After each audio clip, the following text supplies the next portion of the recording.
ہندوستان کا بادشاہ سلطان محمود غزنوی اکثر راتوں کو چھپ کر گشت کیا کرتا تھا تاکہ رعایا کے بارے میں معلومات اور ان کے حالات کو جان سکے۔ ایک رات محمود غزنوی عام لباس میں تنہا گشت کرنے کے لیے نکلا کہ اچانک اس نے دیکھا کہ ایک چوروں کا گروہ آپس میں صلاح مشورہ کر رہا ہے۔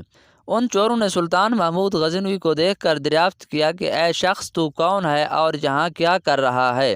سلطان نے کہا کہ بھائی میں بھی تم میں سے ایک ہوں۔ گروہ کے لوگ سمجھے کہ شاید یہ بھی کوئی چور ہے، لہٰذا انہوں نے سلطان کو بھی اپنے ساتھ شامل کر لیا اور آپس میں ایک دوسرے سے باتیں کرنے لگے۔ آخر کار طے یہ پایا کہ ہر ایک فرد اپنی اپنی صلاحیتوں کے متعلق بتائے تاکہ اسے اس کی صلاحیت کے مطابق کام سونپا جائے۔ پہلے شخص نے کہا کہ جناب میرے کانوں میں ایسی خاصیت ہے کہ کتا اپنی زبان میں جو کچھ بھی کہتا ہے میں سب سمجھ لیتا ہوں کہ وہ کیا کہہ رہا ہے۔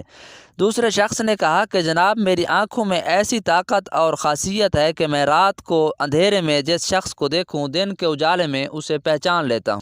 تیسرے آدمی نے کہا کہ میرے دونوں بازو میں ایسی قوت ہے کہ اپنے ہاتھوں سے نقب لگا لیتا ہوں، یعنی ہاتھوں سے دیوار میں سوراخ کر لیتا ہوں۔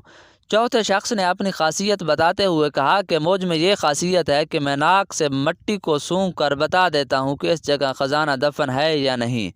پانچویں شخص نے اپنی صلاحیت بتاتے ہوئے کہا کہ میرے پنجے میں ایسی قوت ہے کہ اونچی سے اونچی عمارت میں اپنے پنجے کی قوت سے کمند کو لگا لیتا ہوں اور عمارت میں آسانی سے داخل ہو جاتا ہوں۔ پھر ان سب چوروں نے مل کر سلطان سے پوچھا کہ آپ میں کیا خاصیت ہے جس سے چوری کرنے میں مدد مل سکے؟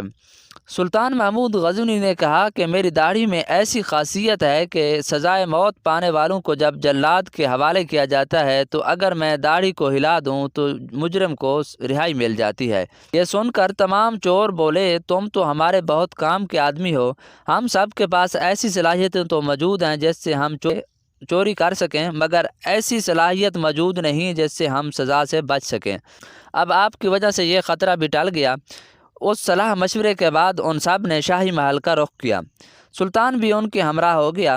راستے میں کتے بھونکنے کی آوازیں آئیں تو کتے کی آواز سمجھنے والے نے کہا کہ کتا کہہ رہا ہے کہ تمہارے ساتھ بادشاہ بھی موجود ہے۔ لہٰذا چوروں نے اس بات پر دھیان نہ دیا کیونکہ لالچ عقل پر پردہ ڈال دیتا ہے۔ دوسرے چور نے مٹی سونگھ کر بتایا کہ خزانہ یہاں موجود ہے۔ تیسرے شخص نے کمند پھینکی اور سب شاہی محل میں داخل ہو گئے۔ نقب زن چور نے دیوار میں سوراخ کیا اور خزانہ چوری کر کے آپس میں تقسیم کر لیا گیا اور اپنی اپنی قیام گاہوں پر چلے گئے۔ سلطان نے ہر ایک کا حلیہ اور ان کی رہائش گاہوں کو اپنے ذہن میں رکھ لیا اور خود شاہی محل میں داخل ہو گیا۔ دوسرے دن سلطان نے دربار میں رات کا سارا واقعہ بیان کر کے سپاہیوں کو حکم دیا کہ ان چوروں کو گرفتار کیا جائے اور انہیں قتل کی سزا سنا دی جائے۔ جب یہ تمام چور شاہی عدالت میں حاضر ہوئے تو خوف سے کانپنے لگے، لیکن وہ چور جس کے اندر یہ صلاحیت تھی کہ رات کو اندھیرے میں جس کو دیکھ لیتا تھا دن کو اسے بلا شبہ پہچان لیتا تھا، وہ چور بہت مطمئن تھا کہ اس کے چہرے پر خوف کے ساتھ اس امید کے آثار بھی تھے کہ ہم مجرم تو ہیں لیکن سلطان کی داڑھی ہلتے ہی ہم رہا ہو جائیں گے۔ اس شخص کا چہرہ ڈر اور امید سے کبھی زرد اور کبھی سرخ ہو رہا تھا کہ سلطان نے حکم دیا کہ ان کو پھانسی پر لٹکا دیا جائے کیونکہ ان کی چوری کا سلطان خود عینی گواہ تھا۔ یہ سننے کے بعد اس چور نے ہمت کر کے ادب سے عرض کیا کہ اگر اجازت ہو تو ایک عرض کرنا چاہتا ہوں۔ اس کو اجازت دے دی گئی تو اس نے کہا حضور ہم میں سے ہر ایک نے اپنی مجرمانہ صلاحیتوں کا اظہار کیا، میں نے آپ کو پہچان لیا ہے۔ اے سلطان اب آپ اپنی داڑھی ہلا دیجئے تاکہ ہم اس جرم کی سزا سے بچ سکیں۔ ہماری صلاحیتوں نے تو ہمیں پھانسی تک پہنچا دیا ہے، اب صرف آپ کی صلاحیت ہی باقی ہے جس سے ہم بچ سکتے ہیں۔ براہ کرم جلدی سے اپنی داڑھی کو ہلائیے اور اپنی داڑھی کی خاصیت سے ہمیں بچا لیجئے۔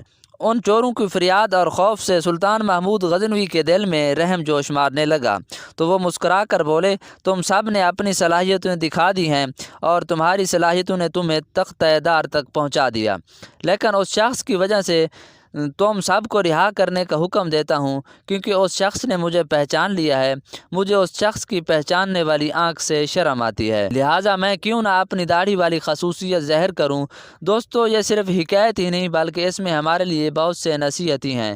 سب سے پہلی نصیحت یہ ہے کہ اے انسان جب آپ گناہوں کا ارتکاب کرتے ہیں تو یاد رکھو کہ شہنشاہ حقیقی اللہ رب العزت تمہارے ساتھ ہے، جیسا کہ قرآن کریم میں ارشاد ہے کہ رب تعالیٰ انسان کی شہ رگ سے بھی زیادہ زیادہ قریب ہے۔ دوستو اگر ہماری ویڈیو آپ کو اچھی لگے تو ہمارے چینل کو ضرور سبسکرائب کریں۔ خیال رکھیے گا اپنا اور اپنے اس چینل کا بھی۔ اللہ حافظ۔